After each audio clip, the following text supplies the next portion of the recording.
Assalamualaikum warahmatullahi wabarakatuh. Perkenalkan, nama saya Siti Nurholisah Yusila dari kelas akuntansi B angkatan 2020. Video ini saya buat untuk memenuhi tugas MIT mata kuliah perpajakan. Adapun materi-materi yang akan saya bahas pada video kali ini yaitu yang pertama tentang sistem perpajakan di Indonesia dan konsep perpajakan menurut Islam. Yang kedua, pajak penghasilan pasal 21 dan 26. Yang ketiga, pajak penghasilan pasal 22. Yang keempat, pajak penghasilan pasal 23. Dan yang terakhir ialah pajak penghasilan pasal 24. Untuk materi pertama, saya akan membahas tentang sistem perpajakan di Indonesia. Sebelum kita melangkah ke sistemnya, kita harus tahu apa sih itu pajak. Nah, pajak adalah iuran rakyat kepada kas negara berdasarkan undang-undang yang bersifat dipaksa dengan tidak mendapat jasa timbal balik yang langsung dapat ditunjukkan, melainkan digunakan untuk membayar pengeluaran umum atau memenuhi fasilitas umum masyarakat. Di Indonesia terdapat 3 jenis sistem pemungutan pajak yang berlaku, yaitu Official Assessment System, Self-Assessment System, dan Withholding System. Official Assessment System merupakan sistem pemungutan pajak yang membebankan wewenang untuk menentukan besarnya pajak terutang pada fiskus atau aparat perpajakan sebagai pemungut pajak. Dalam sistem pemungutan pajak ini, wajib pajak bersifat pasif dan pajak terutang baru ada setelah dikeluarkannya surat ketetapan pajak oleh fiskus. Sistem pemungutan pajak ini bisa diterapkan dalam pelunasan pajak bumi bangunan atau jenis pajak daerah lainnya. Berbeda dengan Official Assessment System, Self-Assessment System merupakan sistem pemungutan pajak yang membebankan penentuan besaran pajak yang perlu dibayarkan oleh wajib pajak yang bersangkutan. Dengan kata lain, wajib pajak merupakan pihak yang berperan aktif dalam menghitung, membayar, dan melaporkan besaran pajaknya ke kantor pelayanan pajak atau melalui sistem administrasi online yang sudah dibuat oleh pemerintah. Self-assessment system ini diterapkan pada jenis pajak pusat. Contohnya ialah jenis pajak PPN dan PPH. Dan yang terakhir ialah withholding system. Pada withholding system, besarnya pajak dihitung oleh pihak ketiga yang bukan wajib pajak dan juga bukan aparat pajak atau fiskus. Contohnya ialah pemotongan penghasilan karyawan yang dilakukan oleh bendahara instansi terkait. Jadi, karyawan tidak perlu lagi pergi ke KPP untuk membayarkan pajak tersebut. Jenis pajak yang menggunakan withholding system di Indonesia adalah pajak penghasilan pasal 21, pajak penghasilan pasal 22, pajak penghasilan pasal 23, pajak penghasilan final pasal 4 ayat 2, dan PPN. Setelah kita membahas sistem pemungutan pajak di Indonesia, kita akan membahas tentang konsep pajak menurut Islam. Secara etimologi, pajak berasal dari bahasa Arab dengan istilah daribah, yang berarti mewajibkan, menetapkan, menentukan, memukul, menerangkan, atau membebankan, sehingga doribah adalah harta yang dipungut oleh negara yang bersifat wajib selain jizyah dan kharaj, sekalipun keduanya secara awam bisa dikategorikan doribah. Pajak diperbolehkan dalam Islam karena adanya kondisi tertentu dan juga syarat tertentu, seperti adil, merata, dan tidak membebani rakyat serta untuk kepentingan kemaslahatan. Jika melanggar ketiganya, maka pajak seharusnya dihapus dan pemerintah mencukupi diri dari sumber-sumber pendapatan yang jelas ada nasnya dan kembali kepada sistem anggaran berimbang. Pajak diperbolehkan setelah zakat ditunaikan, atau dengan kata lain, umat Islam harus membayar zakat terlebih dahulu, kemudian pajak ditunaikan. Kewajiban pajak bukan karena adanya harta, melainkan karena adanya kebutuhan mendesak, sedangkan baitul mal kosong atau tidak mencukupi. Pemberlakuan pajak dalam Islam adalah situasional, tidak harus terus-menerus. Ia bisa saja dihapuskan bila Baitul Mal sudah terisi kembali. Pajak diwajibkan hanya kepada kaum muslimin yang kaya. Hak dan kewajiban wajib pajak dalam Islam sama halnya dengan zakat. Perintah membayar zakat diwajibkan kepada setiap umat Islam yang mampu memenuhi kebutuhan hidupnya sehari-hari secara layak. Bagi muslim yang tidak mampu mencukupi biaya hidup, mereka tidak wajib membayar zakat. Sebaliknya, mereka malah harus diberikan zakat. Adapun jenis dan macam pajak dalam Islam itu yang pertama ialah disebut dengan kharaj. Kharaj dapat diartikan sebagai harta yang dikeluarkan oleh pemilik untuk diberikan kepada pemerintah. Kemudian ada urs, adalah pajak yang dipungut dari hasil pertanian. Tarifnya tetap, yaitu 10% atas hasil panen dari lahan yang tidak beririgasi dan 5% atas hasil panen dari lahan yang beririgasi. Pajak ini bisa berupa uang atau berupa bagian dari hasil pertanian itu sebagaimana tersirat dalam Al-Quran Surah Al-An'am ayat 141. Kemudian ada khums atau sistem proporsional tax, adalah presentasi tertentu dari rampasan perang yang diperoleh oleh tentara Islam sebagai ghanimah, yaitu harta yang diperoleh dari orang-orang kafir dengan melalui pertempuran yang berakhir dengan kemenangan. Sistem pendistribusian disebut khums atau seperlima setelah peperangan.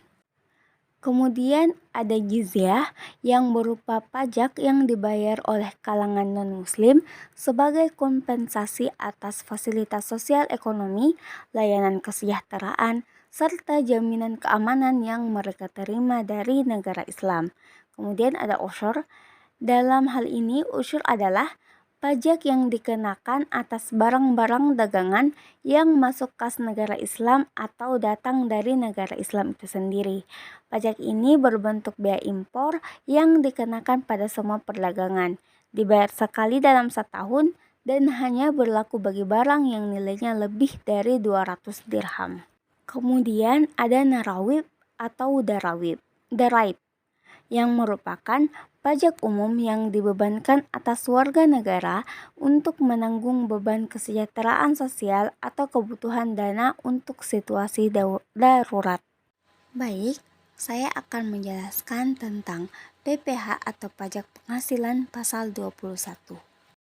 PPh pasal 21 adalah pajak atas penghasilan berupa gaji, upah honorarium, tunjangan, dan pembayaran lain dengan nama dan dalam bentuk apapun sehubungan dengan pekerjaan atau jabatan, jasa, dan kegiatan yang dilakukan oleh orang pribadi subjek pajak dalam negeri sebagaimana yang dimaksud dalam pasal 21 Undang-Undang Pajak Penghasilan. Adapun subjek pajak penghasilan 21 adalah yang pertama itu pegawai, yang kedua penerima uang pesangon, pensiun atau uang manfaat pensiun, tunjangan hari tua termasuk ahli warisnya, yang ketiga bukan pegawai yang menerima atau memperoleh penghasilan sehubungan dengan pekerjaan, jasa, atau kegiatan. Hal ini meliputi yaitu tenaga kerja ahli seperti pengacara, akuntan, arsitek, dokter, konsultan, notaris, penilai, dan aktuaris. Kemudian pemain musik, pembawa acara, penyanyi, pelawak, bintang film, bintang sinetron, bintang iklan, sutradara, kru film, fotomodel, peragawan atau peragawati, pemain drama, penari, pemahat, pelukis, dan lain-lain. Kemudian olahragawan, penasihat, pengajar, pelatih, penceramah, penyuluh, dan moderator, pengarang, peneliti, dan penerjemah, dan pemberi jasa di segala bidang termasuk teknik komputer dan sistem aplikasi komputer, telekomunikasi, elektronika, fotografis, ekonomi, dan sosial, serta pemberi jasa kepada kepanitiaan, agen iklan, pengawas atau pengelola proyek, pembawa pesanan atau yang menemukan langganan, petugas penjajah barang dagangan, petugas dinas luar asuransi, distributor perusahaan multi level marketing atau direct selling, dan kegiatan sejenis lainnya. Kemudian peserta kegiatan yang menerima atau memperoleh penghasilan sehubungan dengan keikutsertaannya dalam suatu kegiatan, seperti peserta lomba di segala bidang, peserta rapat, konferensi, sidang, pertemuan, atau kunjungan kerja, peserta atau anggota dalam kepanitiaan sebagai penyelenggara kegiatan tertentu, peserta pendidikan, pelatihan, dan magang, atau peserta kegiatan lainnya. Setelah kita membahas tentang subjeknya, kita akan membahas tentang objek-objek pajak penghasilan pasal 21. Nah, pada pajak ini penghasilan-penghasilan yang dikenakan pajak penghasilan pasal 21 yaitu penghasilan yang diterima pegawai tetap, baik penghasilan yang teratur maupun tidak teratur. Kemudian uang pensiun atau penghasilan sejenisnya, uang pesangon, uang manfaat pensiun, tunjangan hari tua dan pembayaran sejenisnya, penghasilan tenaga kerja lepas, imbalan kepada bukan pegawai, dan imbalan kepada peserta kegiatan. Nah, kemudian ada tarif PPh pasal 21. Yang di bagian kiri merupakan tarif PPh pasal 21 yang lama, dan yang di bagian kanan merupakan tarif PPh pasal 21 yang terbaru tahun 2022. Lapisan yang pertama ialah penghasilan 0 sampai 60 juta. Tarifnya itu 5%. Lapisan kedua yaitu 61 sampai 250 juta. Tarifnya ialah 15%. Kemudian yang ketiga ialah 251 sampai 500 juta, tarifnya itu 25%. Kemudian 500 juta sampai 5 miliar, tarifnya itu 30%. Dan lapisan kelima yaitu di atas 5 miliar, tarifnya itu 35%. Kemudian ada penghasilan tidak kena pajak. Nah, untuk diri pegawai untuk setahun 54 juta. Jika telah menikah, maka ditambah dengan 4.500.000. Nah, jika penghasilan istrinya digabung, maka ditambah dengan 54 juta. Nah, jika ada setiap anggota keluarga sedara dan semenda atau satu garis lurus, serta anak angkat yang menjadi tanggungan sepenuhnya, maksimalnya itu 3 orang. Ditambah 4.500.000 setiap satu orangnya. Jika sang wajib pajak itu tidak memiliki NPWP atau nomor pengguna wajib pajak, maka dikenakan tarif lebih besar dari 20%. Jadi setelah dihitung pajaknya, penghasilan tidak kena pajaknya, maka kalau dia tidak memiliki NPWP, maka ditambahlah 20% dari pajak yang didapatkannya tadi. Jadi pajaknya itu lebih besar. Setelah kita membahas tentang pajak penghasilan pasal 21, maka selanjutnya kita bahas tentang pajak penghasilan pasal 26. Pajak penghasilan pasal 26 adalah pajak penghasilan yang dikenakan atau dipotong atas penghasilan yang bersumber dari Indonesia yang diterima atau diperoleh wajib pajak luar negeri selain bentuk usaha tetap di Indonesia. Adapun subjek pajak penghasilan pasal 26 adalah yang pertama itu wajib pajak luar negeri selain badan usaha tetap di Indonesia, badan pemerintah, subjek pajak dalam negeri, penyelenggara kegiatan, dan bentuk usaha tetap dan perwakilan luar negeri lainnya.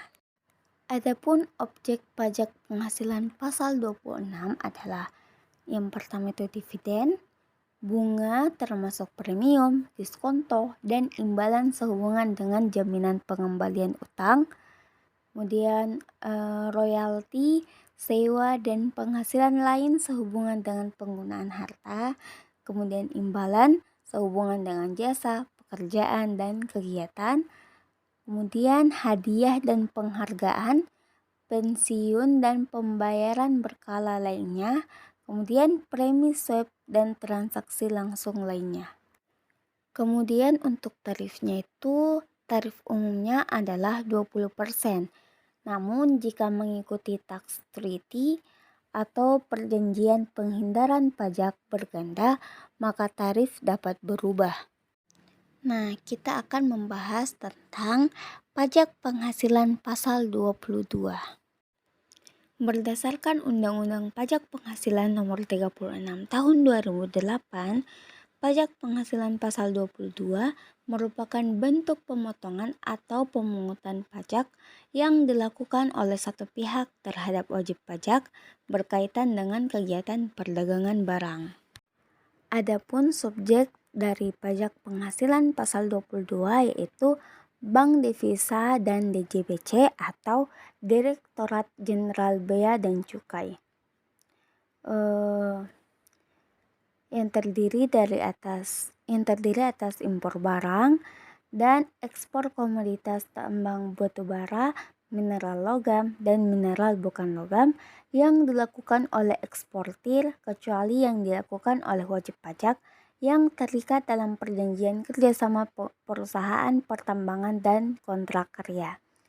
Kemudian bendahara pemerintah dan kuasa pengguna anggaran sebagai pemungut pajak pemerintah pusat, pemerintah daerah, instansi, atau lembaga pemerintah dan lembaga-lembaga negara lainnya berkenaan dengan pembayaran atas pembelian barang. Kemudian ada BUMN atau badan usaha milik negara yang seluruh atau sebagian besar modalnya dimiliki oleh negara melalui penyertaan secara langsung yang berasal dari kekayaan negara yang dipisahkan berkenaan dengan pembayaran atas pembelian barang dan atau bahan-bahan untuk keperluan kegiatan usahanya. Kemudian ada bendahara pengeluaran berkenaan dengan pembayaran atas pembelian barang yang dilakukan dengan mekanisme uang persediaan. Kemudian kuasa pengguna anggaran atau pejabat penerbit surat perintah membayar yang diberi delegasi oleh kuasa pengguna anggaran berkenaan dengan mekanisme pembayaran langsung.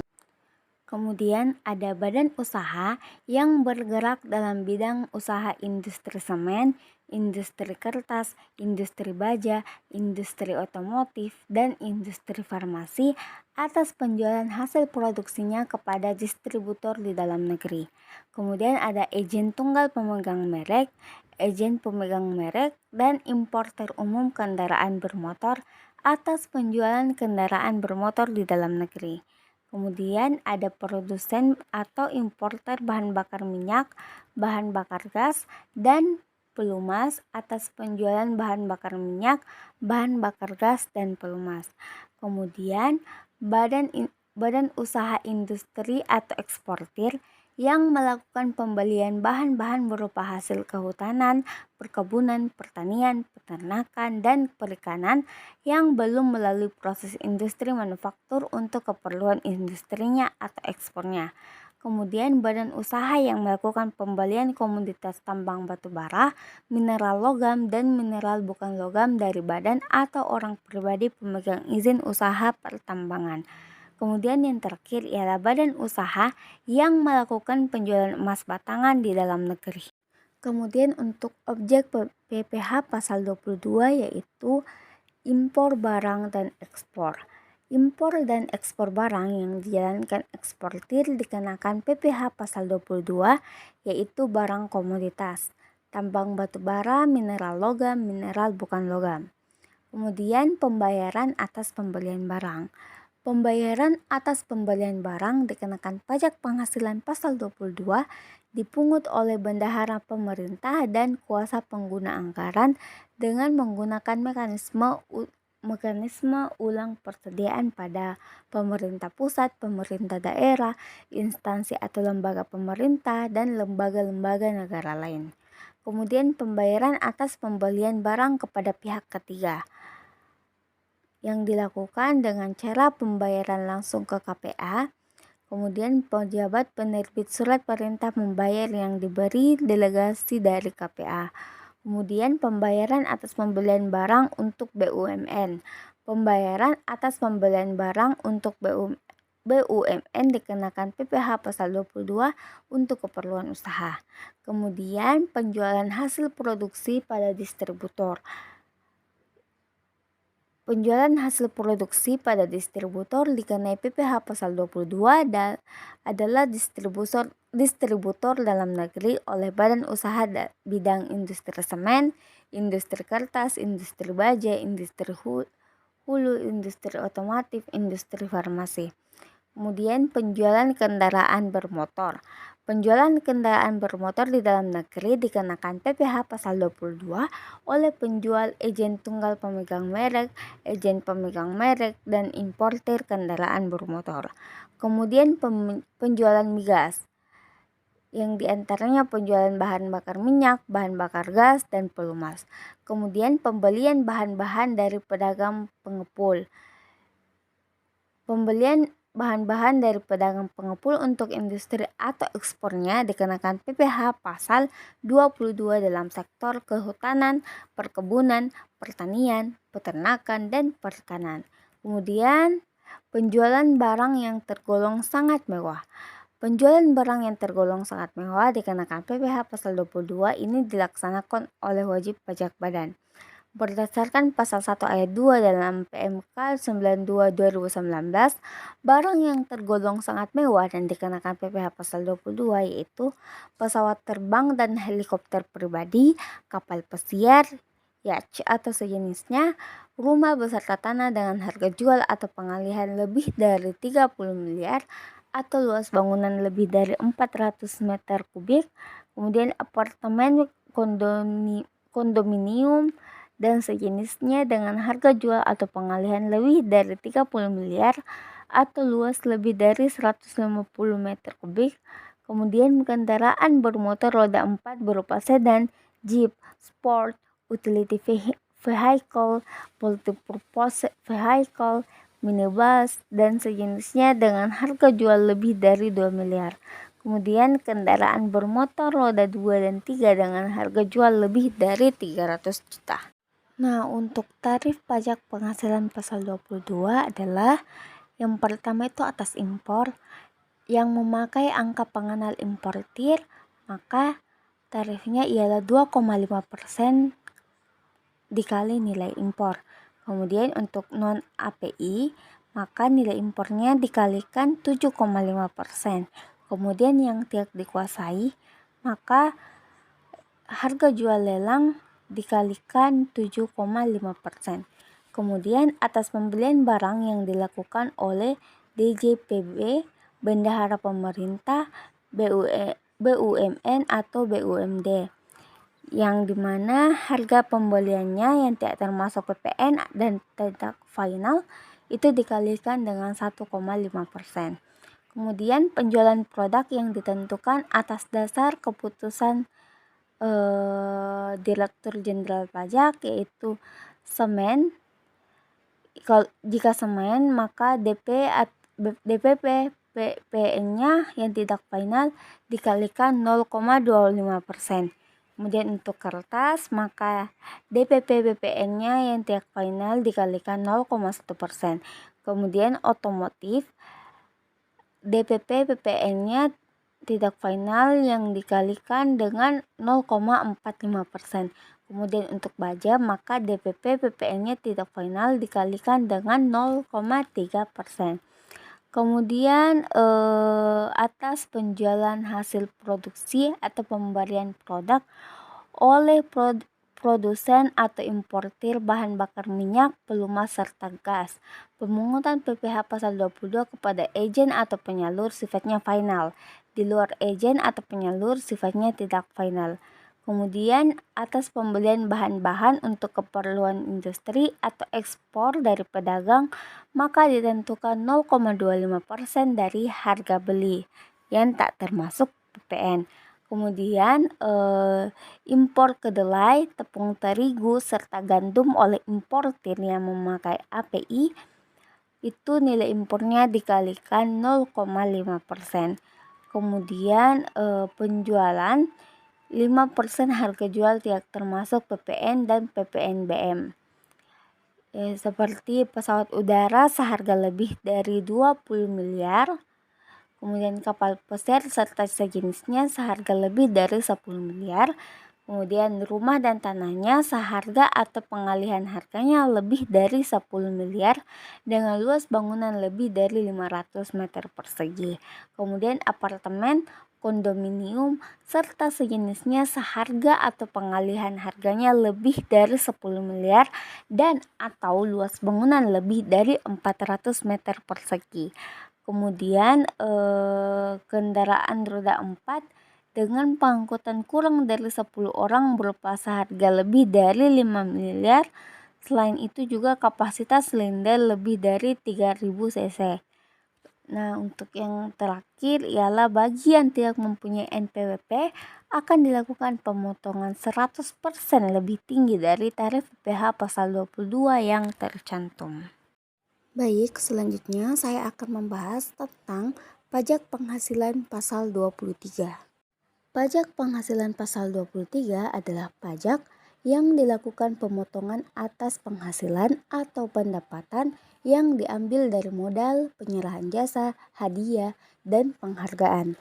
Namun, dipastikan penghasilan ini sudah dipangkas atau dipotong pajak penghasilan seperti yang tercantum pada pasal 21. Nah, adapun subjek pajak penghasilan pasal 23 atau yang berhak untuk memotong beban pajak penghasilan pasal 23 adalah badan pemerintah, subjek pajak dalam negeri, bentuk usaha tetap, penyelenggaraan kegiatan, perwakilan perusahaan luar negeri lainnya, wajib pajak orang pribadi dalam negeri yang ditunjuk Direktur Jenderal Pajak sesuai KEP 50 PJ 1994 dan orang pribadi yang menjalankan usaha dan menyelenggarakan pembukuan atas pembayaran sewa. Nah, untuk objeknya pada pajak penghasilan pasal 23 yaitu dividen, bunga termasuk premium, diskonto, dan imbalan karena jaminan pengembalian utang, kemudian royalti, kemudian sewa dan penghasilan lain yang sehubungan penggunaan harta selain yang telah dikenakan pajak penghasilan final. Kemudian hadiah, penghargaan, bonus, dan sejenisnya selain yang telah dipotong pada pajak penghasilan pasal 21. Kemudian yang terakhir ialah imbalan sehubungan dengan jasa teknik, manajemen, konsultan, konstruksi, dan lainnya selain yang telah dipotong oleh pajak penghasilan pasal 21. Di dalam pajak penghasilan pasal 23 terdapat dua jenis tarif yang diberlakukan, yaitu 15% dan 2% tergantung dari objek pajaknya. Dikenakan 15% dari jumlah bruto atas dividen, kecuali pembagian dividen kepada orang pribadi, dikenakan final, bunga, dan royalti, dan hadiah dan penghargaan selain yang telah dipotong oleh pajak penghasilan pasal 21. Kemudian dikenakan 2% dari jumlah bruto atas sewa dan penghasilan lain sehubungan dengan penggunaan harta, kecuali sewa tanah dan atau bangunan. Kemudian dikenakan lagi 2% dari jumlah bruto atas imbalan jasa teknik, jasa manajemen, jasa konstruksi, dan jasa konsultan. Kemudian dikenakan lagi 2% dari jumlah bruto atas imbalan jasa lainnya, misalnya jasa penilai, jasa aktuaris, jasa akuntansi, pembukuan dan atestasi laporan keuangan, jasa hukum, jasa arsitektur, jasa perencanaan kota dan arsitektur landscape, jasa perancang, jasa pengeboran di bidang migas kecuali yang dilakukan oleh badan usaha tetap, jasa penunjang di bidang penambangan migas, jasa penambangan dan jasa penunjang di bidang penambangan selain migas, jasa penunjang di bidang penerbangan dan bandar udara, jasa penerbangan hutan. Untuk yang tidak memiliki NPWP dipotong 100% lebih tinggi dari tarif pajak penghasilan pasal 23.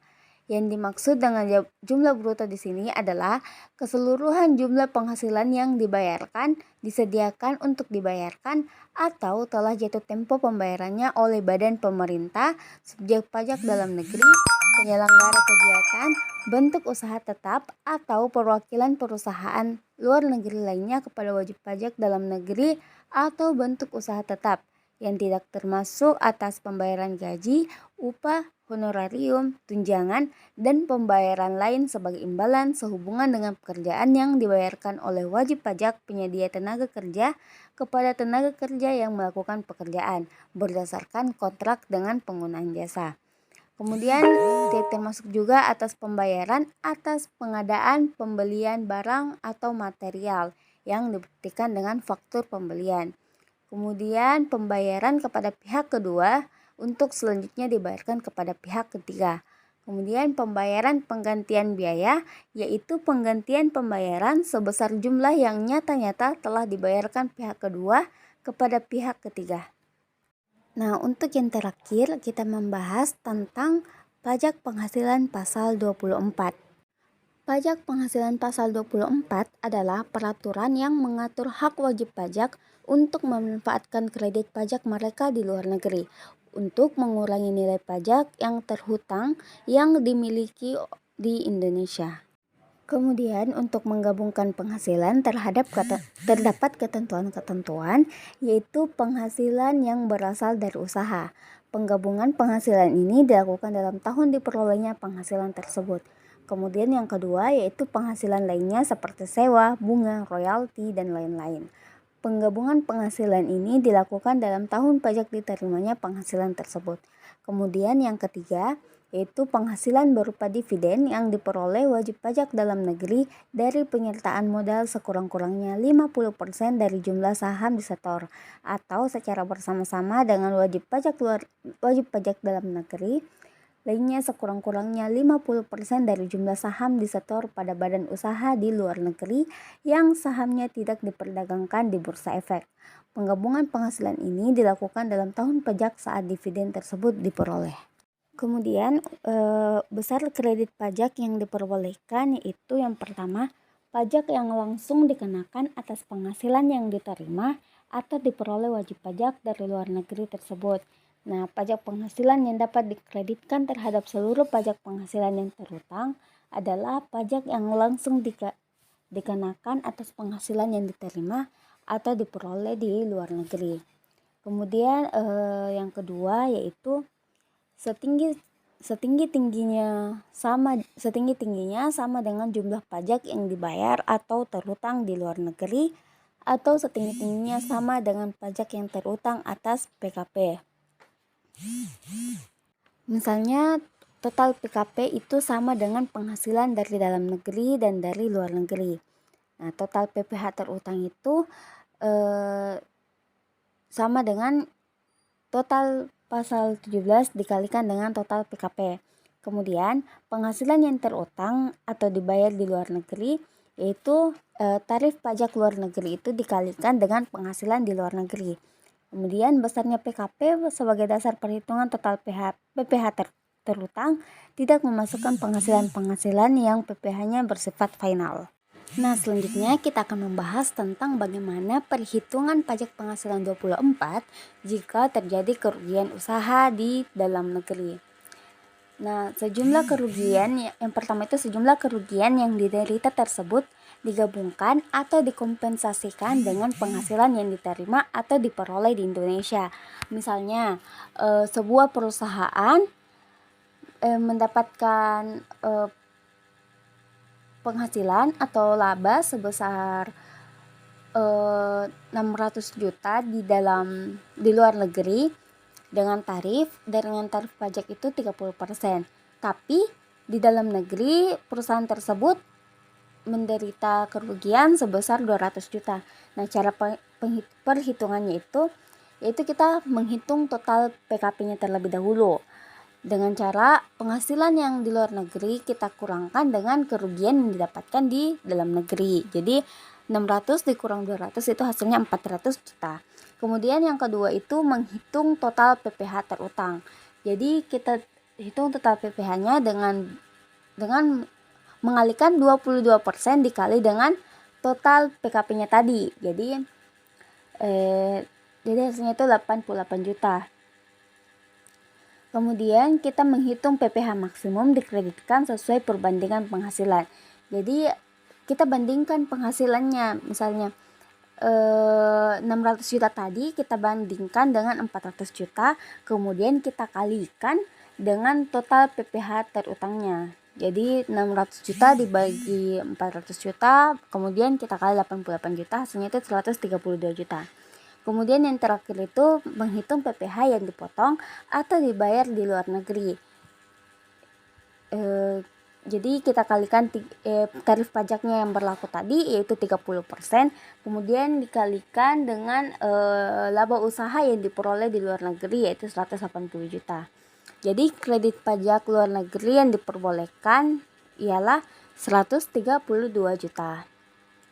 Kemudian jumlah ini diperoleh dengan membandingkan perhitungan total PPh maksimum dikreditkan dengan PPh terutang di luar negeri, kemudian dipilih jumlah yang terendah.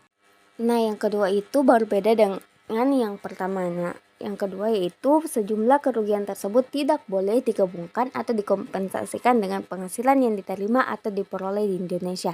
Jadi yang pertama itu boleh digabungkan dan yang kedua itu tidak boleh digabungkan.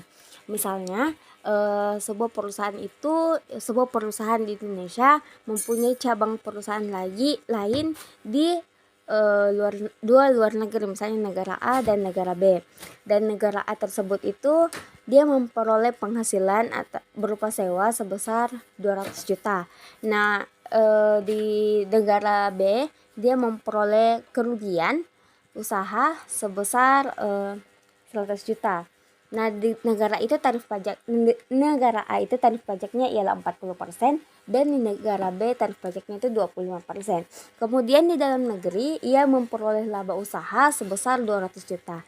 Nah, untuk menghitung PPh pasal 24-nya yang pertama itu kita menghitung total PKP-nya. Jadi penghasilan dari negara A kita tambah dengan penghasilan dari dalam negeri. Jadi 200 juta tadi ditambah lagi dengan 200 juta hasilnya 400 juta. Kemudian kita hitung PTKP-nya. PTKP untuk TK0 itu ialah 54 juta.